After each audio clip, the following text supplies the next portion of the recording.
Welcome to pharma research. Clinical trials నిర్వహణలో తరచుగా ఒకే పద్ధతిని అన్నింటికీ వర్తింపజేయడం చూస్తూ ఉంటాం. కానీ ఒక్కసారి ఆలోచించండి, అది నిజంగా సరైన పద్ధతేనా? ఈరోజు మనం ఒక తెలివైన, మరింత సమర్థవంతమైన పద్ధతి గురించి తెలుసుకోబోతున్నాం. అదే రిస్క్ ప్రపోర్షనేట్ ప్రాసెస్. అంటే ప్రతి ట్రయల్ను దాని ప్రత్యేకమైన రిస్కులకు అనుగుణంగా ప్రత్యేకంగా రూపొందించడం అన్నమాట. ఎందుకంటే ఒకే కొలప అందరికీ సరిపోదు కదా. ఈ విశ్లేషణలో ఈ వినూత్న విధానాన్ని మనం మరింత లోతుగా పరిశీలిద్దాం. సరే, ఈరోజు మన చర్చకు ఇదే మార్గసూచి. ముందుగా అసలు ఈ కొత్త విధానం వైపు మనం ఎందుకు మారాలి, ఆ మార్పు ఎందుకు అత్యవసరమో అర్థం చేసుకుందాం. తర్వాత ఈ పద్ధతికి మూలమైన రిస్కును ఎలా నిర్వచించి అంచనా వేయాలో తెలుసుకుందాం. ఆపై ఈ సిద్ధాంతాన్ని ఆచరణలో ఎలా పెట్టాలి, దానివల్ల కలిగే ప్రయోజనాలేంటి, ఎదురయ్యే సవాళ్లేంటి అని కూడా విశ్లేషిద్దాం. చివరగా క్లినికల్ ట్రయల్స్ భవిష్యత్తు ఎలా ఉండబోతోందో చర్చిద్దాం. ఇక ఆలస్యం చేయకుండా మొదలు పెడదాం. మొదటి విభాగం, తెలివైన విధానం అవసరం. మనం ప్రస్తుతం ఉన్న పద్ధతుల నుండి ఎందుకు మారాలి చూడండి. సాంప్రదాయ, కఠినమైన క్లినికల్ ట్రయల్ నమూనాలు ఒకప్పుడు ప్రమాణంగా ఉండేవి, కాదనలేం. కాని అవి వనరులను అనవసరంగా వృధా చేస్తాయి, మరియు కొన్నిసార్లు చాలా ముఖ్యమైన రిస్కులను గుర్తించడంలో విఫలమవుతాయి. ఈ పరిమితులను అధిగమించడానికి రిస్కుకు అనుగుణంగా మారే ఈ ఆధునిక మరియు అవసరమైన పరిష్కారం వైపు మనం ఎందుకు దృష్టి సారించాలో ఇప్పుడు చూద్దాం. ఈ ప్రశ్న మన సమస్యను చాలా స్పష్టంగా చూపిస్తుంది. అన్ని క్లినికల్ ట్రయల్స్కు ఒకే రకమైన పద్ధతిని ఉపయోగించడం నిజంగా సమర్థవంతమైనదా, సురక్షితమైనదా? ఒక్కసారి ఆలోచించండి. ఒక కొత్త విటమిన్ సప్లిమెంట్ మీద చేసే ట్రయల్కు, ఒక కొత్త క్యాన్సర్ మందు మీద చేసే ట్రయల్కు ఒకే స్థాయిలో పర్యవేక్షణ, నియమాలు అవసరమా? అస్సలు కాదు. తక్కువ రిస్కున్న ట్రయల్లో అధిక పర్యవేక్షణ పెట్టడం అంటే వనరులను వృధా చేయడమే. ఉదాహరణకు, ప్రతి చిన్న డేటా పాయింట్ను సోర్స్ డాక్యుమెంట్తో సరిపోల్చడం, అంటే 100% సోర్స్ డేటా వెరిఫికేషన్ SDV. ఇది తక్కువ రిస్కున్న ట్రయల్లో సమయం మరియు డబ్బు వృధా చేస్తుంది. అదే సమయంలో అధిక రిస్కున్న ట్రయల్లో, అంటే ప్రాణాంతక వ్యాధుల మందుల విషయంలో, తగినంత పర్యవేక్షణ లేకపోవడం రోగుల భద్రతకు మరియు డేటా నాణ్యతకు పెనుముప్పు కలిగిస్తుంది. కాబట్టి ఈ ఒకే కొలత అందరికీ అనే విధానం అసమర్థతకు దారితీయడమే కాకుండా కొన్నిసార్లు చాలా ప్రమాదకరంగా కూడా ఉంటుంది. రెండవ విభాగం, రిస్క్ నిర్వచనం మరియు అంచనా. సరే, మార్పు అవసరమని మనం అంగీకరించాం. మరి ఆ మార్పుకు పునాది ఏమిది? అదే రిస్క్ను లోతుగా అర్థం చేసుకోవడం మరియు దాన్ని లెక్కించడం. ఒక భవనానికి పునాది ఎంత ముఖ్యమో ఈ పద్ధతికి రిస్క్ అసెస్మెంట్ అంత ముఖ్యం. మనం ఎలాంటి చర్యలు తీసుకోవాలో నిర్ణయించేది ఇదే. ఈ మొత్తం పద్ధతికి ఇది మొదటి మరియు అతి ముఖ్యమైన దశ.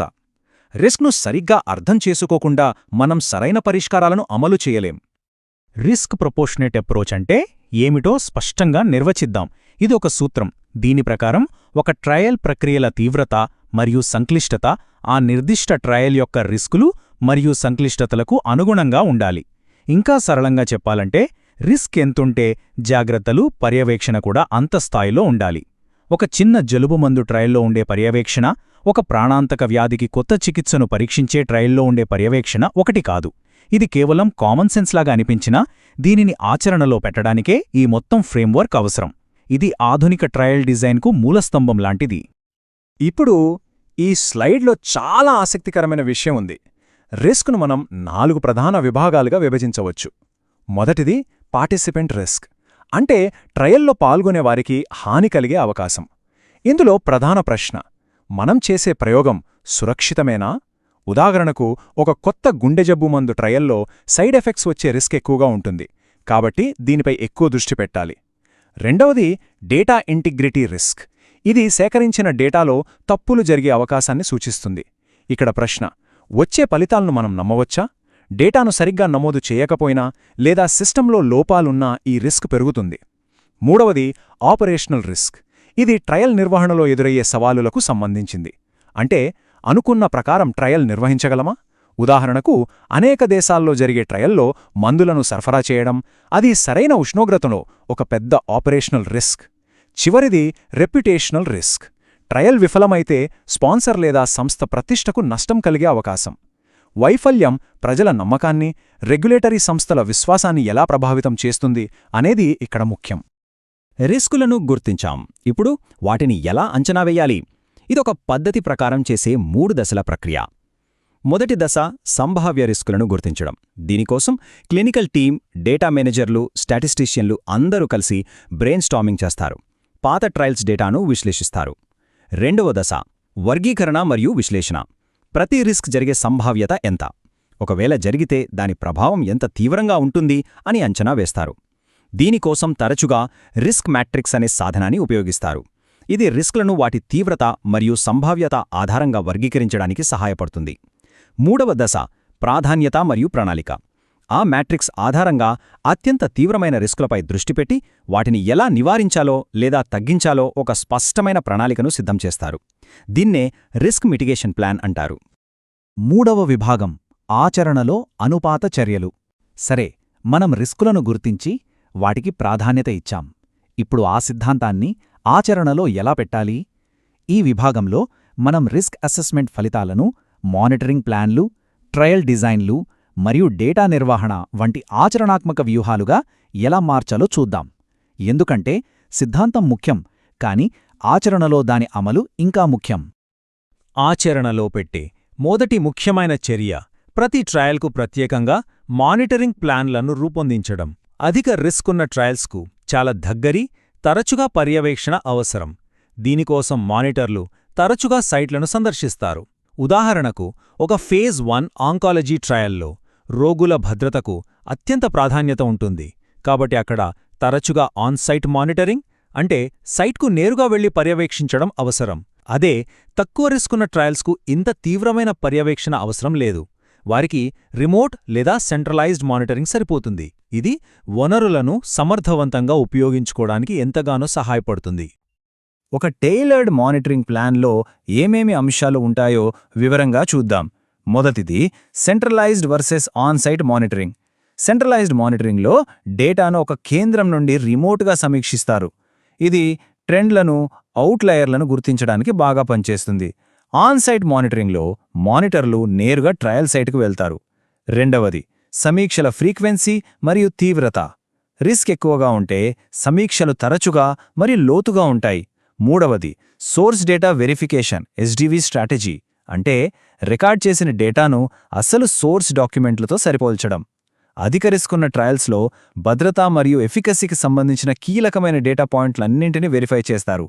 తక్కువ రిస్కున్న చోట కేవలం కొన్ని శాంపుల్స్ను మాత్రమే వెరిఫై చేయవచ్చు. చివరిది కీ రిస్క్ ఇండికేటర్స్, KRIs. ఇవి ముందుగానే సమస్యలను పసిగట్టడానికి సహాయపడే సూచికలు. ఉదాహరణకు, ఒక సైట్లో అనుకున్న దానికంటే ఎక్కువ మంది రోగులు ట్రయల్ నుండి వైదొలగడం ఒక KRI కావచ్చు. అది వెంటనే ఒక హెచ్చరిక జారీ చేస్తుంది. తదుపరి ముఖ్యమైన చర్య అడాప్టివ్ ట్రయల్ డిజైన్లను ఉపయోగించడం. ఇవి క్లినికల్ పరిశోధనలో ఒక విప్లవాత్మక మార్పు అని చెప్పొచ్చు. సాంప్రదాయ ట్రయల్స్ ప్రారంభం నుండి ముగింపు వరకు ఒకే ప్రణాళికను అనుసరిస్తాయి. కానీ అడాప్టివ్ డిజైన్లో అలా కాదు. ట్రయల్ జరుగుతున్నప్పుడు వచ్చే డేటా ఆధారంగా ముందుగా ప్రణాళిక చేసుకున్న మార్పులను చేయడానికి ఇవి అనుమతిస్తాయి. ఇది ఒక తెలివైన ట్రయల్ లాంటిది. ఇది దారి మధ్యలో నేర్చుకుంటూ, సర్దుబాటు చేసుకుంటూ ముందుకు సాగుతుంది. తద్వారా మరింత సమర్థవంతమైన మరియు నైతిక ఫలితాలను సాధించవచ్చు. 10-30 అడాప్టివ్ డిజైన్లకు కొన్ని ఉదాహరణలు చూద్దాం. మొదటిది అడాప్టివ్ ర్యాండమైజేషన్. ట్రయల్ మధ్యలో ఏ చికిత్స బాగా పనిచేస్తోందో తెలిస్తే ఎక్కువ మంది కొత్త రోగులను ఆ మెరుగైన చికిత్స గ్రూప్కు కేటాయించడం. రెండవది శాంపిల్ సైజ్ రీ-ఎస్టిమేషన్. అనుకున్న దానికంటే ప్రభావం తక్కువగా ఉంటే గణాంకపరంగా సరైన ఫలితం కోసం అవసరమైన రోగుల సంఖ్యను పెంచడం. మూడవది సేఫ్టీ లేదా ఫ్యూటిలిటీ కోసం స్టాపింగ్ రూల్స్. ఒక మందు స్పష్టంగా హానికరమని తేలితే సేఫ్టీ, లేదా ఏమాత్రం పనిచేయడం లేదని తేలితే ఫ్యూటిలిటీ. ట్రయల్ను ముందే ఆపేయడం, తద్వారా సమయం, వనరులు ఆదా అవుతాయి. నాలుగవది డోస్ ఫైండింగ్ అడాప్టేషన్స్. ట్రయల్ జరుగుతున్నప్పుడు వచ్చే డేటా ఆధారంగా మందు డోసేజ్ను సర్దుబాటు చేయడం. ఈ సౌలభ్యం వల్ల ట్రయల్ సమయంలో ఎదురయ్యే రిస్కులకు సమర్థవంతంగా స్పందించవచ్చు. ఇక మూడవ ముఖ్యమైన చర్య డేటా మరియు పార్టిసిపెంట్స్ను రక్షించడం. ఒకవైపు డేటా ఇంటిగ్రిటీ రిస్కులను తగ్గించడానికి పటిష్టమైన డేటా మేనేజ్మెంట్ సిస్టమ్స్ చాలా అవసరం. ఇందులో automated data validation checks, real time monitoring మరియు సురక్షితమైన డేటా స్టోరేజ్ వంటివి ఉంటాయి. మరోవైపు పార్టిసిపెంట్ రిస్క్ను తగ్గించడానికి వారికి సరైన మద్దతివ్వాలి. ఇందులో స్పష్టమైన ఇన్ఫార్మ్డ్ కన్సెంట్ ప్రక్రియలు, రెగ్యులర్ చెక్-ఇన్లు మరియు అవసరమైన సపోర్ట్ సర్వీసులను అందుబాటులో ఉంచడం వంటివి ఉంటాయి. ఈ రెండూ కలిస్తేనే ఒక ట్రయల్ నిజంగా సురక్షితం అవుతుంది మరియు దాని ఫలితాలు నమ్మదగినవిగా ఉంటాయి. 4వ విభాగం అనుసరణ ప్రయోజనాలు. ఇప్పటివరకు మనం ఈ విధానాన్ని ఎలా అమలు చేయాలో చూశాం. ఇదంతా చేయడానికి ఇంత శ్రమ ఎందుకు అవసరం? ఇప్పుడు దీనివల్ల కలిగే అసలైన ప్రయోజనాల గురించి చర్చిద్దాం. ఈ రిస్క్ ప్రపోర్షనేట్ విధానాన్ని అనుసరించడం వల్ల పార్టిసిపెంట్స్, స్పాన్సర్లు మరియు మొత్తం సైన్స్ సమాజానికి ఎలాంటి సానుకూల ఫలితాలొస్తాయో పరిశీలిద్దాం. మొదటి మరియు అతి ముఖ్యమైన ప్రయోజనం పార్టిసిపెంట్ల భద్రత పెరగడం. మనం పార్టిసిపెంట్కి సంబంధించిన రిస్కులపై ప్రత్యేకంగా దృష్టి పెట్టినప్పుడు వారిని రక్షించడానికి మరింత లక్షిత చర్యలు తీసుకోగలుగుతాం. ఉదాహరణకు, అధిక రిస్కున్న రోగులకు మరింత తరచుగా ఆరోగ్య తనిఖీలు చేయడం ద్వారా ఏవైనా ప్రతికూల సంఘటనలు జరిగితే వాటిని ప్రారంభంలోనే గుర్తించి వెంటనే నివారించవచ్చు. ఇది నైతికంగా సరైనది మాత్రమే కాదు, ట్రయల్ విజయంపై నమ్మకాన్ని కూడా పెంచుతుంది. రెండవ ప్రయోజనం డేటా నాణ్యత మెరుగుపడటం. మనం డేటా ఇంటిగ్రిటీ రిస్కులను లక్ష్యంగా చేసుకుని నిర్దిష్ట చర్యలు తీసుకున్నప్పుడు ఫలితంగా వచ్చే డేటా మరింత ఖచ్చితమైనదిగా, సంపూర్ణమైనదిగా మరియు నమ్మదగినదిగా ఉంటుంది. ఉదాహరణకు, ఏ డేటా పాయింట్స్ ట్రయల్ ఫలితానికి అత్యంత కీలకమో గుర్తించి వాటి వెరిఫికేషన్పై ఎక్కువ దృష్టి పెట్టడం ద్వారా డేటా నాణ్యతను గణనీయంగా పెంచవచ్చు. అనవసరమైన డేటాపై సమయం వృధా చేయకుండా ముఖ్యమైన వాటిపై దృష్టి పెట్టవచ్చు. ఇది రెగ్యులేటరీ ఆమోదం పొందడంలో చాలా సహాయపడుతుంది. 3వ ప్రయోజనం సామర్థ్యం పెరగడం మరియు ఖర్చులు తగ్గడం. వనరులను అనవసరమైన పనుల నుండి మళ్లించి అధిక ప్రాధాన్యత ఉన్న రిస్క్లపై కేంద్రీకరించినప్పుడు ప్రక్రియలు క్రమబద్ధీకరించబడతాయి. దీనివల్ల అనవసరమైన సంక్లిష్టత మరియు బ్యూరోక్రసీ తొలగిపోయి ట్రయల్ సామర్థ్యం పెరుగుతుంది మరియు ఖర్చులు ఆదా అవుతాయి. ఉదాహరణకు, తక్కువ రిస్కున్న ట్రయల్లో అనవసరమైన ఆన్సైట్ విజిట్లను తగ్గించడం ద్వారా సమయం మరియు డబ్బు రెండూ ఆదా అవుతాయి. ఇది చివరికి మందుల ధరలను కూడా ప్రభావితం చేయగలదు. 5వ విభాగం సవాళ్లు మరియు పరిగణనలు. ఈ విధానం వల్ల ఎన్నో ప్రయోజనాలు ఉన్నప్పటికీ దానిని అమలు చేయడం అంత సులభం కాదు. ఇప్పుడు వాస్తవిక దృష్టితో చూద్దాం.